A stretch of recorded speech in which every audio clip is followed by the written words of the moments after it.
استاد یونس اپنی عمر کے آخری حصے میں ہیں اور اپنے تمام شاگردوں کو وصیت کے لیے جمع کرتے ہیں۔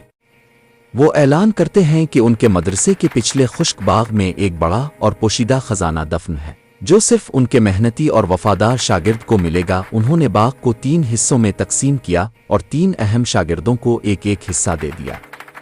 یہ وعدہ کیا کہ جو سب سے پہلے خزانہ ڈھونڈ نکالے گا وہ مدرسے کا نیا منتظم ایڈمنسٹریٹر بنے گا۔ لالچی شاگرد عثمان خزانے کے خیال سے فوراً کدال لے کر اپنی جگہ پر پاگلوں کی طرح کھدائی شروع کر دیتا ہے۔ وہ صرف سونا اور جواہرات تلاش کرتا ہے، مٹی کو برباد کرتا ہے اور پانی ضائع کرتا ہے۔ قناعت پسند شاگرد عامر وہ یقین رکھتا ہے کہ استاد کا خزانہ کبھی مادی نہیں ہو سکتا۔ وہ اپنی جگہ کی گہری صفائی کرتا ہے، مٹی کو نرم کرتا ہے اور استاد کی پرانی کتابوں سے سیکھ کر اس میں پھولوں اور پھلوں کے بیج بو دیتا ہے۔